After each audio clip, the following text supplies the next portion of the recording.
Document recovered from the Marianas trench. I need to write this down, because I forget things sometimes, and I think what I heard today was important. Not to me. The time for me, or almost anyone else alive on Earth today, to make a difference has passed. But someone, somewhere, might be able to make something of this. Or at least find it helpful. Or something. Once I'm done, I'm going to seal it up in a pipe, coat it in wax, and chuck it into the ravine. Maybe someday, someone will read this and try to put things together, if you're allowed to. I love to start at the beginning, but I'm honestly not sure when the world started to end. Could have been years and years before the final bits. Or it could have been all at once.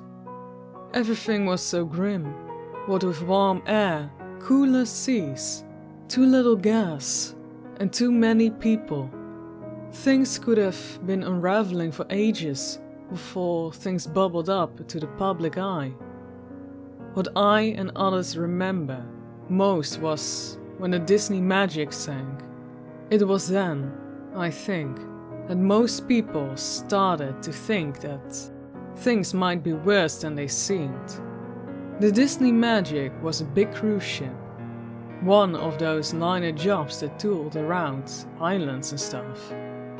One day, the news was all screaming about how it suddenly just went down when it was trying to put it on port.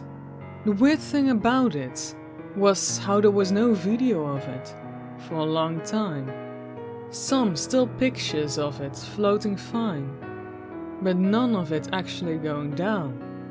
Then, somehow, a tape showed up, and the news started playing. I have to imagine they didn't review it first. The ship was puffing along, strong and fast, little boats bobbing around it, looking like every vacation lover's dream, when suddenly it stopped. I mean stopped. Just a dead halt like it had just slammed into a mountain. You could see people go lurching forward all over the deck. A bunch of junk fell over the sides. A real mess. It was all still for a few seconds. Then suddenly, there's this foam behind the ship. Most people assumed it was the engine, trying to fire up again. Then the arm came up. I'm not sure if it actually was an arm, but it was some kind of limb. And it must have been 100 feet long at least. It reached up alongside the boat and just ripped it open. I mean, unzipped it like a coat. And you could see all the people inside screaming and running. It was awful. Then you saw something lurch up, a big, spiny shape pushing against that gap, shoving in. Then there was an explosion on its back, and the camera wiped up to show a couple of jets whizzing by. Then it ended. I remember just sitting there, stunned, looking at the TV, barely noticing the president coming on to declare a state of emergency. I think it was 2 or 3 days later when the TV went under full government control. But it may have been a week. I'm not sure. Internet got clamped later, but soon all you could hear, read or see was, "Remain calm, everything is under control." The other thing was, life didn't change much for a while. Bills still came, still had to work, go to school, all that. Just a little bit more scared faces, and a lot more weird talk. Pretty soon, we were getting told that whole towns were being evacuated, that there was a plague, or a riot, or a terrorist bomb, or some other nightmare.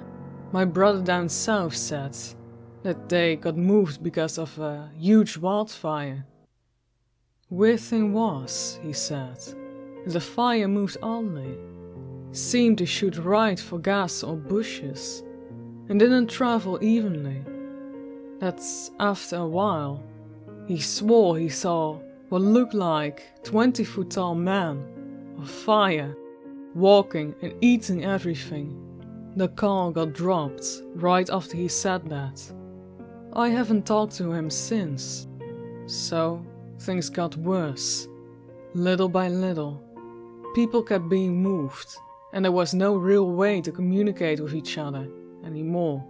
It was really reliable, so it was hard to say just how bad things were. Still, words of mouth was still going strong, and was creepy. Crazy shit, really. Stuff about zombies in the north, killing frenzies in the east, a place near the ocean where the ground was alive and eating people, a cult screaming about the second coming and killing people to buy off God. I started pulling more and more away from people, just to get some ignorance peace of mind.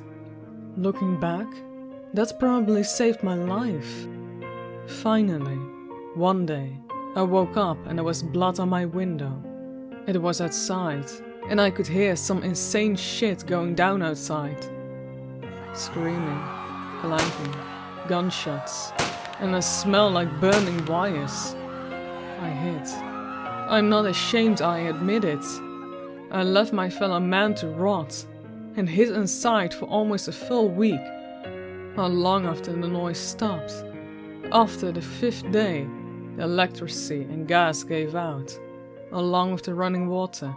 When I finally got hard up for supplies, I poked my nose out and saw that the whole west side of the world was gone. Now, I don't know for sure if it's actually gone, but there's a cliff that starts 30 feet to the west of my house, and I cannot see the bottom of it. I also can't see the other side of this ravine. So for the intents and purposes, that part of the world is gone, for me. The superb I was in looking like a war zone. Blood and broken stuff everywhere. Houses carved up. No bodies though, which I think was weird. I scrounged up some food and stuff from some of the houses, then went back home. I've been doing that for a while now. I'm not sure how long really. Might have been years and years, or just a few months. It's hard to say. Sometimes the sun just sticks in one point for what feels like days. Other times these clouds roll in, and you can't see 2 feet. There's things around too. I run at the first noise, but I think they're about man-sized, and they seem to like metal. Other little things scramble around the rubble, sometimes. So I try to keep clear. One time, a thing that looked like a pillbug, the size of a cat, crawled out, looked at me, and screamed, "Stop!" in perfect English. I hid inside for days. There are also these big blimp things that float around sometimes. They have little bug legs under their undersides, and they look kinda like maggots, but with eyes all over. They eat everything when they land, but most of the time they stay high up. One of these had just passed when I found the hurt guy. He was ripped up and looked like one of those SWAT team guys you see on TV sometimes, but his combat suit thing was all ripped to hell. I dragged him back home, and then we talked. He said that he'd been hunting that blimp thing, but gotten attacked. He wouldn't say by what, but he looked like he was on his last legs. I fed him some of the canned beans and some water, and he seemed to come around a little. Asked me who I was, if I was alright and all that. He seemed kinda shocked when I said, He was the first person I'd seen since the rest of the world had vanished. He told me it wasn't gone, just relocated, but wouldn't say what that meant. I helped heal him up and kept asking who he was, but he wouldn't say. Finally, he said screw it, that his orders were probably no good anymore anyway, and told me. He said he worked for a foundation or something, and that they were like a combination jail and research center. He said that he was one of the agents who went around trying to find strange stuff and keep it from hurting people. I said he was doing a hell of a job so far, and he laughed pretty hard. He said something had happened, and a bunch of these things had gotten loose at the same time, and caused this foundation place to lose control. He said it became a GH0 dead greenhouse scenario. I asked him what that meant, and he looked at me for a while before going on. He said that's what they call the situation when everyone on Earth dies. But the Earth itself is still okay and can support life. I asked what did that matter if everybody's dead, but he smiled strangely. I asked him if everyone else on Earth was still alive, and he said yes, but carefully spread out and contained. After that, I sort of sat and digested things for a bit, and the man started stretching and checking his cuts. He was starting to pull his boots on when I asked what happens now. He said that they have to reboot things. Said they have the technology to recreate almost everything. And that making people was actually pretty easy. Said that they would clean out and contain things, rebuild the broken cities, and repopulate them. It would take a long time, but he said they would eventually get things back to the way they were before. Even said they could recreate memories and stuff. I just sat, kinda stunned, and watched him as he just kept going along. Getting dressed like this was all no big deal. I told him he was nuts.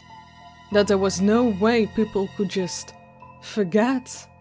That this could all be just swept away.